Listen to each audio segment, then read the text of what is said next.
Cuidado para não praticardes boas obras diante dos homens, a fim de serdes vistos por eles. Do contrário, não tereis recompensa de vosso Pai que está no céu. Assim, quando deres esmolas, não faças tocar trombeta diante de ti, a exemplo dos hipócritas nas sinagogas e nas ruas, para serem glorificados pelos homens. Em verdade vos digo que eles já receberam sua recompensa. Mas quando deres esmola, a tua mão esquerda não saiba o que faz a direita, para que a tua esmola fique em segredo, e teu Pai, que vê o que é secreto, te recompensará. E quando orares, não sejas como os hipócritas, pois gostam de orar em pé nas sinagogas e nas esquinas das ruas, para serem vistos pelos homens. Em verdade vos digo que eles já receberam sua recompensa. Mas tu, quando orares, entra no teu quarto, fechando a porta, ora a teu Pai que está em secreto, e teu Pai que vê o que é secreto, te recompensará. E quando orares, não useis de repetições inúteis, a exemplo dos gentios, pois eles pensam que serão ouvidos pelo muito falar. Não vos assemelheis a eles, pois vosso Pai conhece de que necessitais, antes de o pedir a Ele. Portanto, orai deste modo: Pai nosso, que estás no céu, santificado seja o teu nome, venha o teu reino, seja feita a tua vontade, assim na terra como no céu. Pão nosso de cada dia nos dá hoje, e perdoa-nos as nossas dívidas, assim como também temos perdoado aos nossos devedores. E não nos deixes entrar em tentação, mas livra-nos do mal, pois teus são o reino, o poder e a glória para sempre. Amém. Porque se perdoardes aos homens as suas ofensas, também vosso Pai celestial vos perdoará. Se, porém, não perdoardes aos homens, tampouco vosso Pai perdoará as vossas ofensas. Quando jejuardes, não vos mostreis entristecidos como os hipócritas, pois eles mudam a aparência do rosto, a fim de que os homens vejam que estão jejuando. Em verdade vos digo que eles já receberam sua recompensa. Tu, porém, quando jejuares, põe óleo na cabeça e lava o rosto, para não mostrar aos homens que está jejuando, mas a teu Pai que está em secreto. E teu Pai que vê o que é secreto te recompensará. Mantenha sua Bíblia aberta. Como eu já disse, nós estamos, nesse momento, lendo o Sermão do Monte, o discurso conhecido como Sermão do Monte. Primeiro, Jesus falou sobre as características dos cidadãos do reino. Ele declara, a inauguração desse reino no final do capítulo 4. Depois, no início do capítulo 5, ele falou para nós sobre as características dos cidadãos do reino, que são as conhecidas como as bem-aventuranças. Depois ele falou sobre a influência que esses cidadãos do reino teriam na sociedade, no meio das pessoas, do povo, da nação. E isso está lá do verso 13 até o verso 16, quando ele diz: vocês devem ser sal da terra, luz do mundo. Jesus está falando da influência que os cidadãos do reino teriam sobre a sociedade. E depois ele fala sobre a justiça dos cidadãos do reino, a verdadeira justiça que os cidadãos do reino devem praticar. E aí ele deu exemplo de 6 leis do Antigo Testamento, 6 mandamentos, e ele então faz uma releitura desses 6 mandamentos, demonstrando assim que como eles deveriam praticar esses mandamentos, mas também declarando a sua missão, quando ele diz: eu vim para cumprir a lei. Jesus veio para cumprir a lei, porque nós jamais conseguiríamos cumprir toda a lei. Então Jesus vem e cumpre a lei no nosso lugar. E agora nós que fomos justificados pela fé em Cristo, a graça de Deus, a justiça de Deus repousa sobre nós. A justiça de Jesus repousa sobre nós. Agora Jesus, ele começa uma nova sessão nesse discurso, onde ele vai falar sobre a verdadeira adoração, ou sobre a verdadeira piedade, a prática piedosa que agrada a Deus. O que é isso? É um modo de vida, de ser na presença de Deus que agrada a esse Deus. Então, a prática da religião de forma hipócrita, de forma falsa, não agrada a Deus. Em essência, é isso que ele está dizendo. E o que Deus deseja de nós, então? Deseja que eu e você venhamos a praticar uma piedade que seja genuína, que seja verdadeira, que não seja falsa ou hipócrita. E é disso que ele está falando aqui para nós. Segundo Jesus, segundo as palavras de Jesus, a verdadeira piedade deve ser praticada em secreto. Ela deve vir do interior do homem, que realmente deseja agradar a Deus, sem qualquer necessidade de ser vista ou reconhecida pelos homens. Jesus adverte aos seus ouvintes sobre o perigo de viver uma falsa espiritualidade. O desejo de serem reconhecidos pelos homens acerca das suas boas obras poderia anular toda e qualquer recompensa real que viesse por meio do Pai. Então é isso que Jesus está falando, esse desejo exagerado por ser reconhecido pelas pessoas na prática, na vida piedosa, poderia então anular toda e qualquer recompensa que nós viéssemos a receber por meio do Pai. E é isso que a gente vai explicar aqui ao longo desse sermão. O texto apresenta para nós uma estrutura simples. A estrutura, Jesus pega 3 práticas piedosas e faz então uma releitura dessas práticas para mostrar de que maneira nós devemos agradar a Deus. Então ele fala primeiro quanto às nossas contribuições, isso aparece aí do verso 2 ao verso 4, se você tiver aí com a sua Bíblia aberta, e do verso 5 até o verso 15, quanto às nossas orações, e depois, verso 16, 17 e 18, quanto ao nosso jejum. A chave para a gente entender esses 3 momentos que Jesus está falando, essas 3 práticas de maneira correta, está no verso 1. Então, o verso 1 é uma introdução, ele estabelece um princípio, e depois que Jesus declara o princípio, ele vai dar exemplo da vida desse princípio, de como a gente pratica esse princípio. Então, primeiro ele estabelece o princípio no verso 1, que é a chave para nós entendermos o texto. Como ele funciona, né? Com essa espécie de apresentação disso, do que Jesus deseja, e depois ele vai exemplificando através dessas 3 práticas, de 3 maneiras diferentes, nas esmolas, nas orações e no jejum. E qual seria então esse princípio? Para a gente já desde o início aqui colocar qual seja a grande ideia desse texto. Qual é a grande mensagem que Jesus deseja que os seus ouvintes entendam quando ele está falando isso aqui? Preste atenção. A grande ideia, o coração desse texto é que a prática da piedade não deve ser feita com o objetivo de ser reconhecido pelos homens, mas com a intenção de agradar a Deus. Vou repetir. A prática da piedade não deve ser feita com o objetivo de ser reconhecido pelos homens, mas com a intenção de agradar a Deus. É isso que Jesus quer apresentar para aqueles que estão ouvindo. Vamos ver aí o verso 1. O verso 1 diz assim, cuidado. Então começa com um alerta. Cuidado.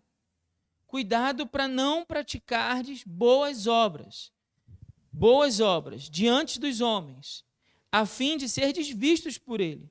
Do contrário, não tereis recompensa de vosso Pai que está no céu. Então, cuidado para não praticar essas boas obras. Qual é a qualidade dessas obras? Boas. Não são obras ruins, são obras boas. Jesus não está recriminando nenhuma dessas 3 práticas. O objetivo de Jesus não é condenar a prática, mas condenar a forma como era feita. Então, não é condenar a oração, mas a maneira como eles oravam. Não é condenar o dar esmolas, mas a maneira como eles davam. Não é condenar o jejum, mas a maneira como ele era feito. Deu para entender? Amém? Estamos juntos? É isso que Jesus está colocando. Na realidade, Jesus espera que os seus seguidores pratiquem todos esses exercícios espirituais. Jesus espera isso. Isso está no texto. Jesus espera que eu e você, em algum momento, iremos praticar essas coisas. Então aqui não é uma espécie de passe livre para você dizer assim, tá vendo? Então, é por isso que eu não dou esmola para ninguém. Não, tá vendo? É por isso que eu não oro em público. Não, tá vendo? É por isso que eu não pratico o jejum. Não é isso que Jesus está falando, não. Jesus espera que eu e você venhamos a praticar essas coisas. Olha só, vamos ver isso no texto. No verso 2, na parte A, diz assim, assim, quando fizeres o quê? Quando deres esmola. Quando deres esmola. Não é se você vai dar esmola. Se fores dar esmola, percebe? Tem uma condicional aqui. Eu posso dar como eu posso não dar. Não é isso? Não é isso que ele está falando. O texto está dizendo, quando deres, então é uma relação de tempo. Não se você vai dar ou não, mas quando isso será feito. No verso 5, observa por favor na sua Bíblia, verso 5, parte A. E quando o quê? Orares. Então não é se você vai orar ou não. É quando você vai orar, é diferente. Aqui a questão é o tempo, quando é que isso vai acontecer? Quando você for orar, porque Jesus espera que você ore, é assim que você deve fazer. Verso 16, parte A. Quando, o quê? Jejuares. Tá vendo? Então, isso sugere que em algum momento você vai jejuar. Não quer dizer que você vai ou não, ou se jejuar, mas quando jejuares. Então, Jesus espera que você dê esmolas àqueles que precisam, ajude o necessitado. Jesus espera que você ore, em público ou em particular. Jesus espera que você jejue. Tudo isso sugere apenas um momento, mas que os seus discípulos fariam essas coisas. A preocupação de Jesus não é o ato, mas a motivação para o ato. Ser vistos pelos homens é o perigo aqui, é o alerta de Jesus. Cuidado, não com o ato. Você deve praticar o ato, mas com a motivação. O que me levou a praticar isso? É o desejo de ser visto pelos homens? Então, nesse momento ali, aquela prática ela foi inútil. Então, veja só, no verso 2, isso fica... agora eu vou demonstrar em cada parte dessas sessões como isso está demonstrado, esse objetivo de ser visto pelos homens. Olha como é que se repete também. Primeiro ele repetiu, quando deres esmola, quando orares, quando jejuares, e a gente já entendeu que essas são práticas boas, são boas práticas. Agora, quando ele trata da motivação, veja como as expressões também se repetem. No verso 2, ele fala assim, na parte B, fala assim, para serem glorificados pelos homens. Então, dar esmola, mas com que objetivo? Para ser glorificado pelos homens. Verso 5, ele fala, na parte B, para serem vistos pelos homens. Está acompanhando aí na sua Bíblia? Para serem vistos. Então, por que essas pessoas oravam em público? Para agradar a Deus? Não, mas com que objetivo? Para ser visto pelos homens. Verso 16. Verso 16, parte B, diz assim, a fim de que os homens vejam o quê? Que estão jejuando. A fim de que os homens vejam que estão jejuando. Então, veja, em cada uma das sessões, o que Jesus está condenando não é a prática, mas a motivação daquele ato. Quando a motivação é para ser glorificado pelos homens, a minha esmola, a minha ajuda ao necessitado não me valeu. Quando a minha motivação para orar é ser visto pelos homens como alguém mais santo, mais espiritual, então a minha oração não valeu. Quando o meu jejum é com o objetivo de que as pessoas me vejam jejuando, diga assim, olha que homem santo, que mulher santa ali jejuando, então aquilo não valeu. Então, Jesus está condenando aqui o objetivo, a motivação para essas práticas. E em todos esses versos, no verso 2, no verso 5 e no verso 16, uma outra expressão repetiu. Talvez você não percebeu quando a gente leu, mas a expressão é a seguinte, está no final dos versos. Olha aí, ó. No final do verso 2, qual a expressão que aparece? Já o quê? Receberam sua recompensa. Final do verso 5. Final do verso 5, você está acompanhando? Sua recompensa. Final do verso 16. Já receberam a sua recompensa. Por que ele está insistindo nisso? Será que Jesus está fazendo uma espécie de brincadeira? Será que Jesus está um certo tom de deboche? Não, Jesus está falando literalmente, eles já receberam. Porque veja só, qual era o objetivo deles darem a esmola? Ser glorificado pelos homens, ser visto pelos homens. Qual era o objetivo deles orarem em praça pública? Serem vistos pelos homens. Qual era o objetivo deles aparentarem estar jejuando? Ser reconhecido pelos homens. Então Jesus está dizendo, bom, já recebeu. Se era isso que vocês estavam em busca, está tudo certo. A conta já foi paga. Deu para entender? Porque o objetivo já foi alcançado. O objetivo era que você fosse reconhecido pelos homens. E quando você fez isso, os homens reconheceram, disseram, nossa, tá vendo? Que homem piedoso, que mulher piedosa, que homem santo. Que gente santa. Então, nesse momento, a recompensa que essas pessoas estavam em busca já foi recebida. Esses atos foram praticados a fim de serem vistos pelos homens e não com o objetivo de glorificarem a Deus. E esse era o desejo de Jesus, que eles entendessem que a prática da piedade deve ser feita com o objetivo de glorificar a Deus, porque é Deus que recompensará. E isso ele também repete. E no verso 4, no verso 6 e no verso 18. Ele vai repetir a mesma expressão, ele vai dizer, e teu pai, que vê o que é secreto, te recompensará. Estou lendo o final do verso 4. Depois no verso 6, se você quiser acompanhar aí na sua Bíblia. E teu pai, que vê o que é secreto, te recompensará. Final do verso 18. E teu pai, que vê o que é secreto, te recompensará. Você acha que Jesus está repetindo isso à toa? Sem um propósito? Só para jogar palavras ao vento? Não. Então ele está dizendo, olha, se você está praticando a piedade com o objetivo de glorificar a Deus, fique tranquilo, Deus há de recompensar. Agora, tem algumas observações que a gente tem que fazer sobre isso aqui, que são importantes, sobre essa questão da recompensa. A primeira delas é que a própria Bíblia diz, em Hebreus capítulo 11, verso 6, que Deus é galardoador, ou seja, Deus é recompensador daqueles que o buscam. Então não é errado que eu e você esperemos que em algum momento Deus nos recompense. Tá certo? Isso não é errado. O que é errado é o tipo de recompensa que a gente espera e o tempo dessa recompensa. Isso também é errado. Veja só, Jesus não está ensinando aqui uma religião meritocrática. Como assim? Eu fiz, eu dei a esmola, então Deus vai me pagar. Já ouviu isso por aí? Não, você fez, então Deus lhe pague. Né? Como Deus vai pagar. Ou aquela foi uma graça alcançada. Uma expressão comum aí que a gente ouve bastante. A graça alcançada. Se eu posso alcançar, não é graça.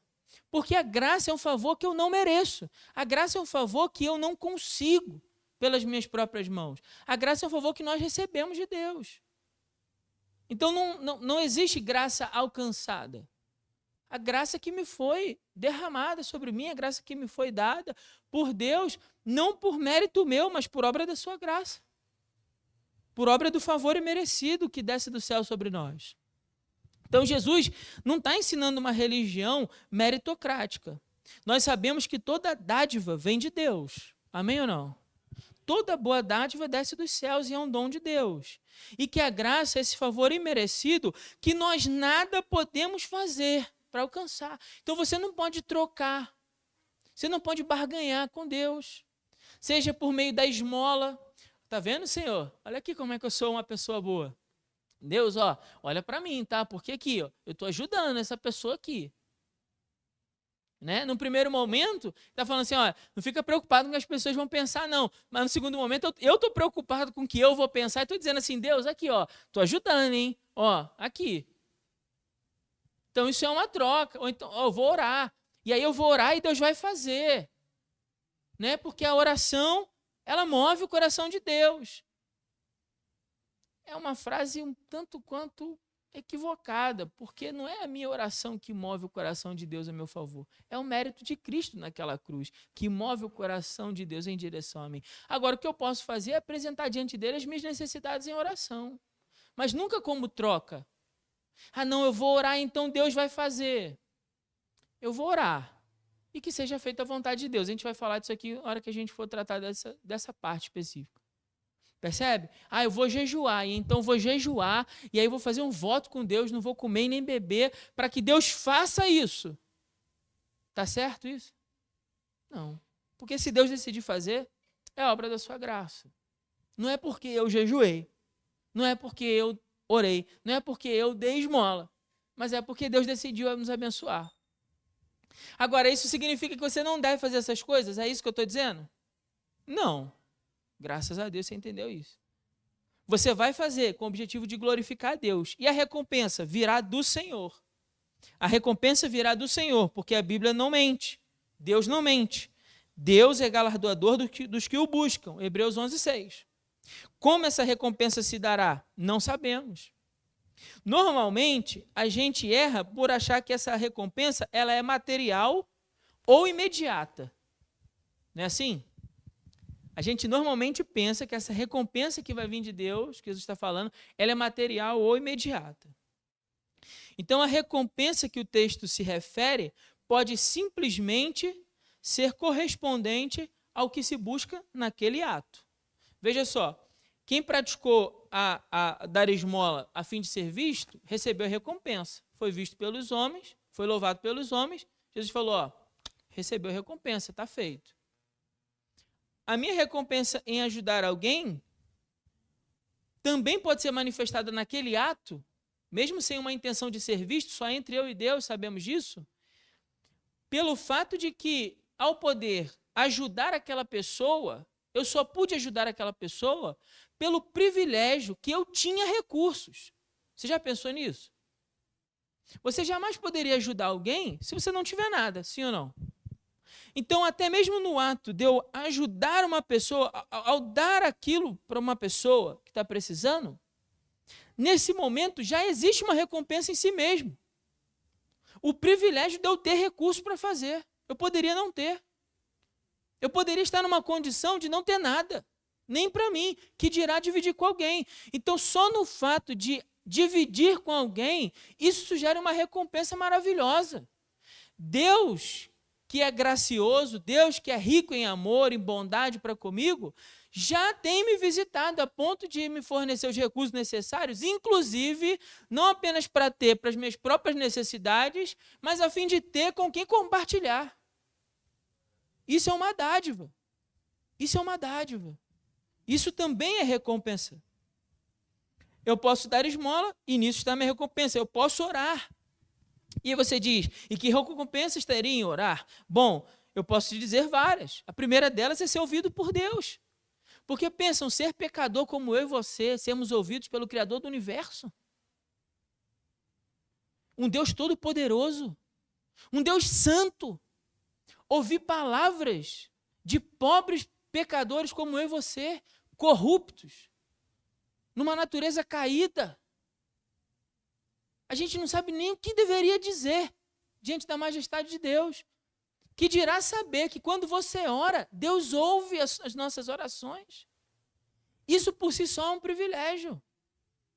Saber que quando eu oro, a minha oração, ela não é vazia. A minha oração, ela não fica aqui no teto. A minha oração não é só ouvida por alguém que esteja comigo, mas a minha oração é ouvida por Deus. Deus ouve quando eu oro. E isso é maravilhoso. Por si mesmo. Não necessita nem de resposta. Só o fato de saber que o Deus Criador, majestoso, poderoso, Ele me ouve quando oro. Só isso por si mesmo já é o recompensador. Ter comunhão com esse Deus, nem se fale. Saber que quando eu falo com Deus em oração, Ele também fala comigo. Seu Espírito Santo se manifesta no meu coração. Isso é recompensador ou não? Ter comunhão com Deus, ter intimidade com Deus. Então, por que você deveria orar? Só para obter um favor de Deus? Não, você deveria orar porque é um privilégio ter intimidade com Deus. Essa é a maior recompensa da oração, não é aquilo que Deus possa me dar, mas é o fato de que Deus mesmo se deu a mim. Entende o que eu quero dizer? Veja só, você ora, nós oramos, vamos dizer assim, nós oramos e pedimos coisas a Deus, sim ou não? Não tem nada de errado nisso, ok? Não estou falando que isso está errado. Você pode apresentar pedidos a Deus, não estou dizendo que seja errado. Mas deixa eu te colocar de uma outra forma. Quando você ora e você pede coisas a Deus, e Deus simplesmente deseja não te dar o que você estava pedindo. Mas Ele te deu algo muito melhor. Porque não havia nada que Deus pudesse te dar no universo inteiro que fosse maior do que a sua própria presença com você. O próprio Deus se dando. É pena que nessas horas a gente acha que é pentecostal demais dizer assim, amém. Não é pentecostal demais dizer amém, não. Você está dizendo assim é.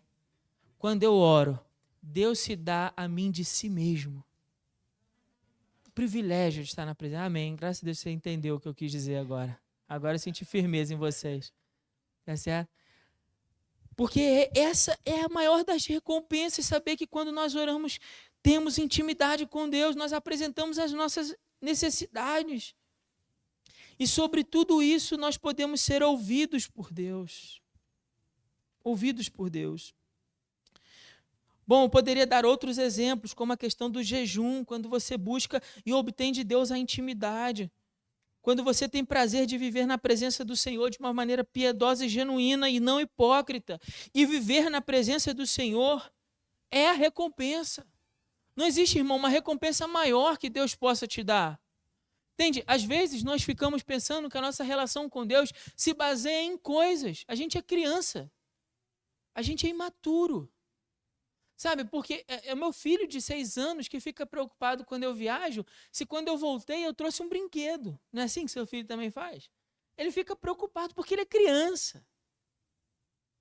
Ele não discerne ainda que o mais importante não é o brinquedo que o pai possa dar, mas é que o pai está ali, ele agora se faz presente. Você deu para entender o que eu quero dizer? O pai está ali, ele se fez presente. Quem fica preocupado com os brinquedos é uma criança. Papai, brinquedo, papai, um brinquedo, eu quero brinquedo, eu quero mais brinquedo. E a brincadeira de nós adultos, quem ajunta mais brinquedo antes de morrer? Falei isso ontem aqui no Encontro de Famílias.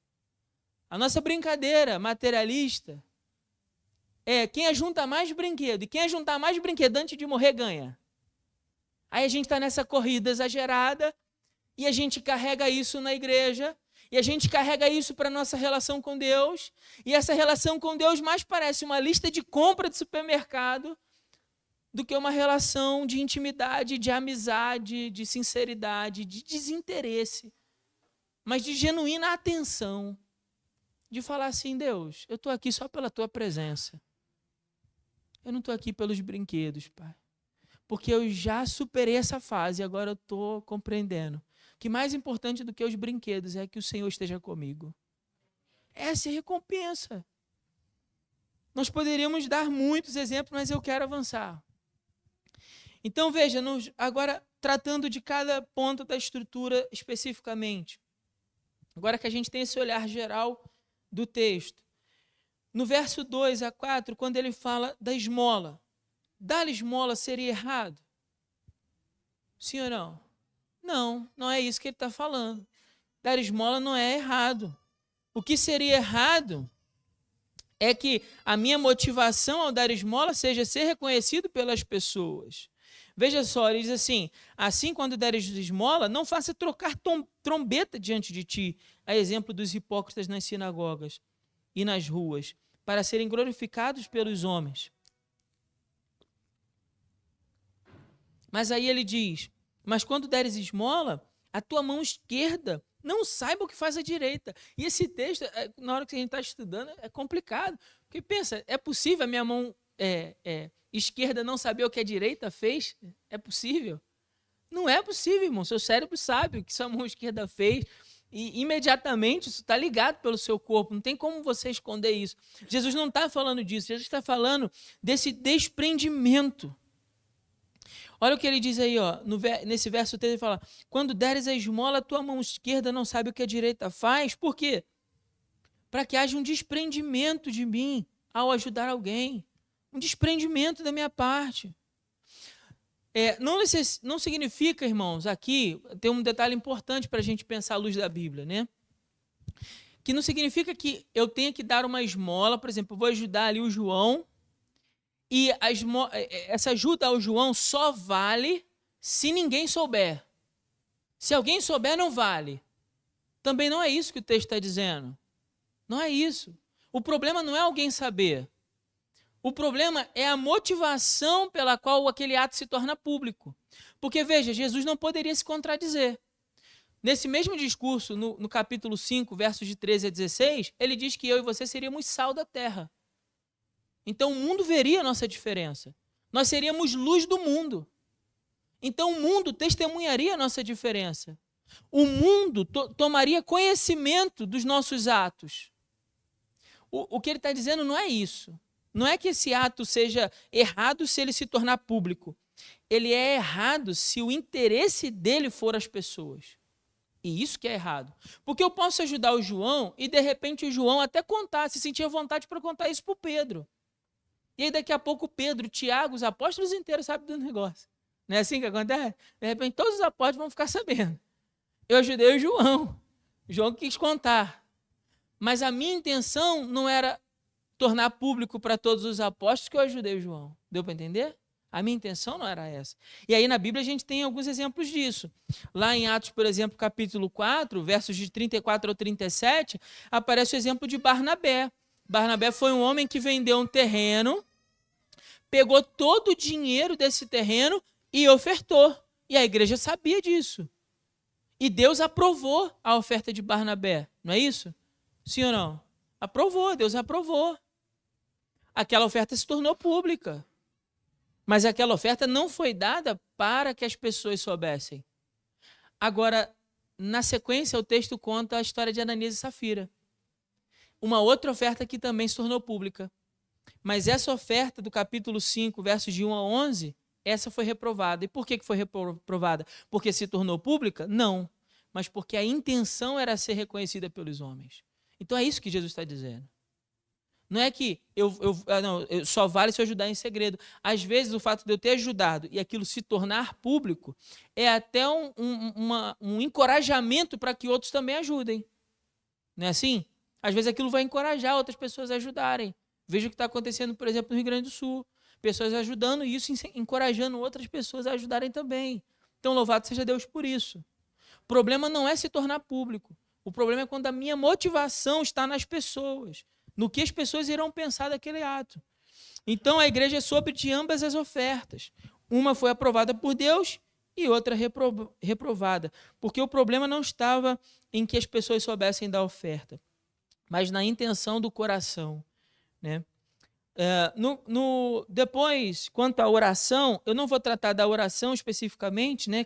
Cada detalhe ali do Pai Nosso, não é isso que eu quero chamar a atenção dos irmãos hoje, mas ter uma visão maior do cenário que o texto apresenta, é que o fato não é que você não ore publicamente. Teve uma vez uma pessoa me questionou sobre isso e disse que ela não orava publicamente. Por que ela não orava publicamente? Porque o texto diz assim: e tu, quando orares, não seja como os hipócritas que gostam de orar em pé nas sinagogas e nas esquinas das ruas, para serem vistos pelos homens. Em verdade vos digo que já receberam a sua recompensa. Mas tu, quando orares, entra no teu quarto e fecha a porta, ora ao teu pai que está em secreto, e teu pai que vê o que é secreto te recompensará. E então a pessoa pegou esse texto e levou para o lado literal. Mas Jesus não está falando isso literalmente, porque senão ele estaria se contradizendo. Porque na sequência do texto, a partir do verso 9, ele vai fazer uma oração pública. Em João capítulo 17, ele vai fazer uma oração pública. E em muitos outros momentos na Bíblia, nós temos orações públicas. Então, oração pública não é um erro.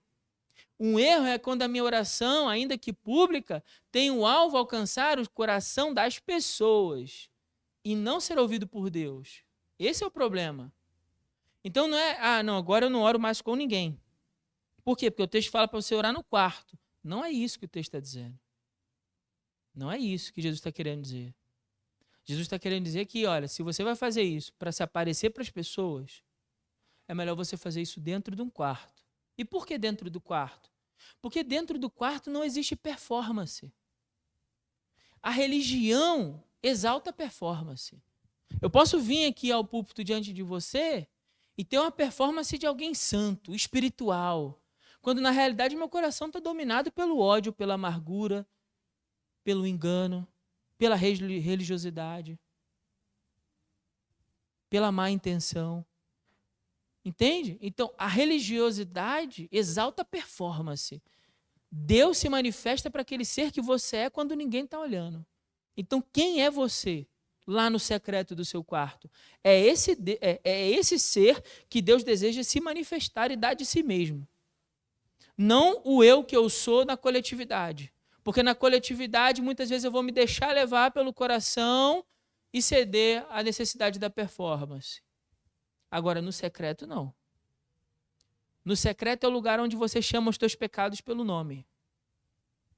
No secreto é o lugar onde você sabe que não tem como esconder. Você está nu diante da presença do Senhor.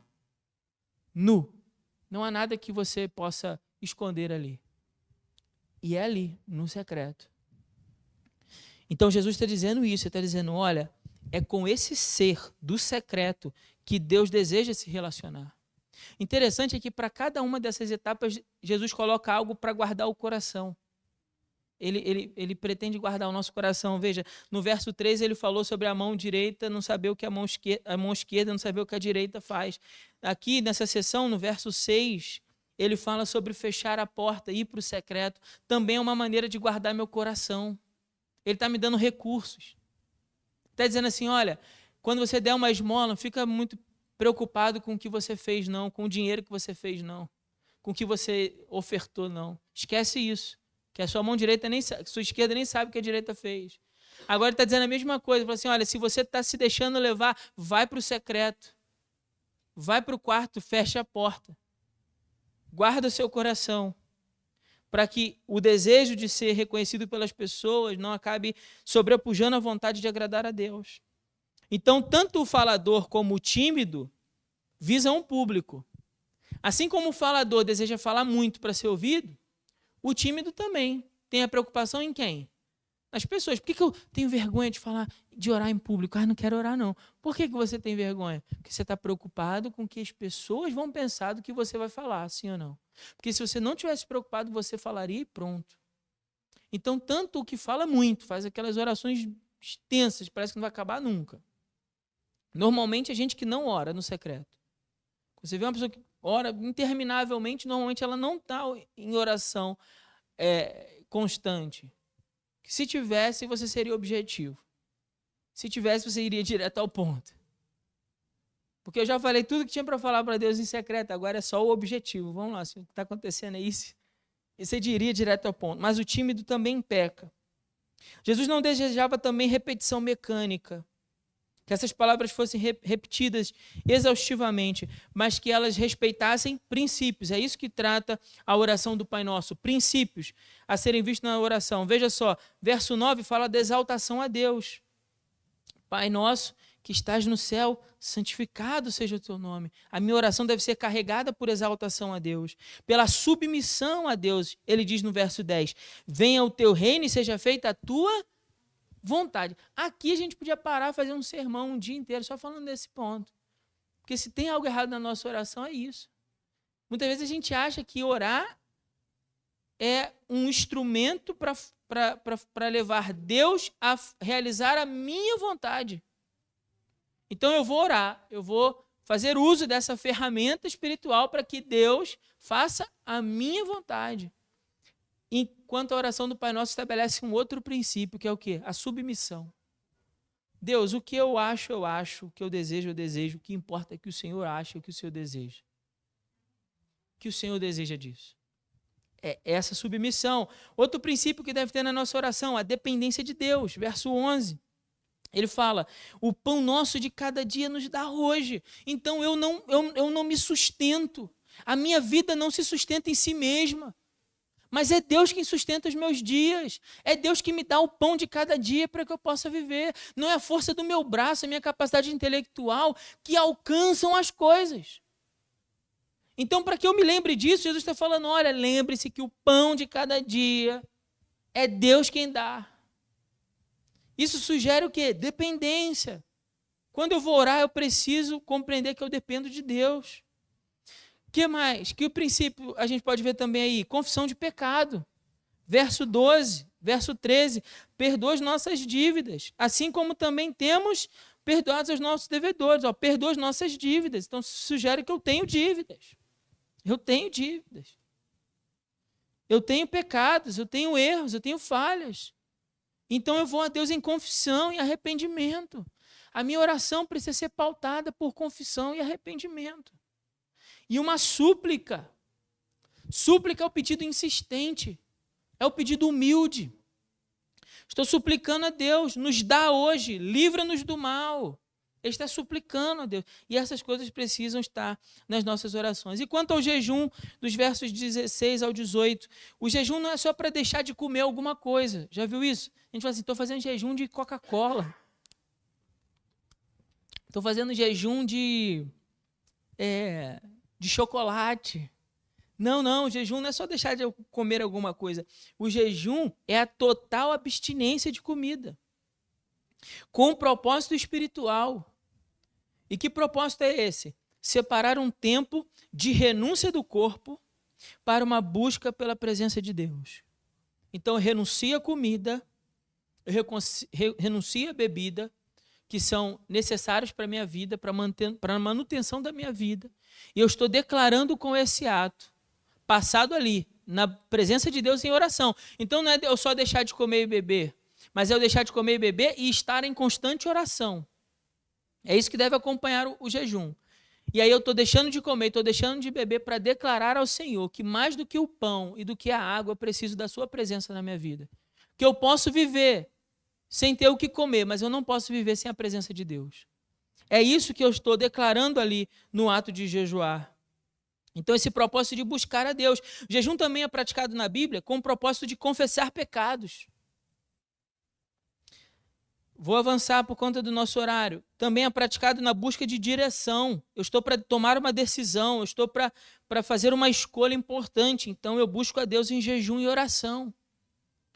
Na busca por intimidade, por uma maior devoção com o Senhor. Mais do que comida, mais do que bebida. Estou declarando, preciso da presença de Deus. E por isso seria errado fazê-lo para ser reconhecido pelos homens.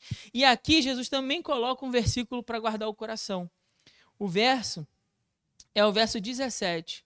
Veja que em cada momento Jesus colocou algo para guardar o coração. Ele diz assim, tu, porém, quando jejuares, põe óleo na cabeça e lava o rosto. Ou seja, não deixa aparecer para ninguém, não. Ninguém precisa saber, não. É só você e eu. Então, para cada etapa, é tão bonito ver isso, que para cada etapa Jesus colocou algo, porque ele sabe que o meu e o teu coração são muito suscetíveis a ser deixado pelaquilo que os outros pensam. Na verdade, nosso coração é ainda mais enganoso. Que ele não só é levado a pensar pelo que os outros acham, mas até o que a gente mesmo acha. O importante é que eu penso sobre isso. E também não é isso que o texto está dizendo. O que o texto está dizendo não é que as pessoas pensam do que você faz, e nem o que você pensa sobre o que você faz, mas o que Deus pensa sobre o que você faz. É isso que importa. É isso que importa. Então, a nossa grande ideia dessa passagem, a prática da piedade, não deve ser feita com o objetivo de ser reconhecido pelos homens, mas com a intenção de agradar a Deus. Quero propor aos irmãos aqui 3 aplicações. Não deixe de ajudar aqueles que se encontram em dificuldade. Não deixe, irmão, de ajudar. Uma vez a pessoa fala, eu vou ajudar quem está com dificuldade. Se a pessoa pegar esse dinheiro aqui e fizer outra coisa. Se ela pegar o dinheiro e fizer outra coisa, o problema é dela. Mas se eu deixar de fazer alguma coisa para quem está precisando, por causa da maldade que há nela, então eu estou dizendo que a maldade dela roubou a bondade que havia no meu coração. Eu me deixei levar. Lembre-se de praticar essa generosidade de forma humilde, sem fazer isso pelo reconhecimento, mas pela oportunidade, como já disse aqui, pelo privilégio de poder ajudar alguém. Se você pode ajudar, isso é um privilégio, há uma recompensa nisso. Segundo, ore sem cessar, seja em público, ou seja com alguém, ou seja em particular, ore sem cessar. Mas lembre-se, Deus se relaciona não com aquele que nós somos na coletividade. Deus se relaciona com o eu que somos na individualidade. O eu que se manifesta quando ninguém está olhando. Lembre-se disso. Ore sempre, seja em público, seja em particular. Mas lembre-se, o que Deus deseja se manifestar, se relacionar com o eu que você é quando ninguém está olhando. E para a gente terminar, todo o favor que desce do céu sobre nós, toda a graça foi alcançada não pelos nossos méritos. Não é porque eu dou esmola, não é porque eu oro, não é porque eu jejuo, mas pelos méritos de Cristo na cruz, que cumpriu toda a lei de Deus e se entregou a si mesmo como sacrifício pelos nossos pecados. Então toda a recompensa, toda a boa dádiva que recebo do Senhor, vem pelos méritos alcançados de Cristo naquela cruz. É a compreensão dessa graça imerecida que nos foi dada, que deve nos conduzir a uma vida piedosa. Então eu compreendo que tudo é graça, compreendo que a graça foi derramada sobre mim. E aí então essa graça me conduz a praticar uma vida piedosa, não pelo reconhecimento dos homens, mas para glorificar Deus. Para glorificar a Deus. Amém? Que Deus nos abençoe com a sua palavra no nome de Jesus. Eu vou chamar o Ministério de Louvor aqui.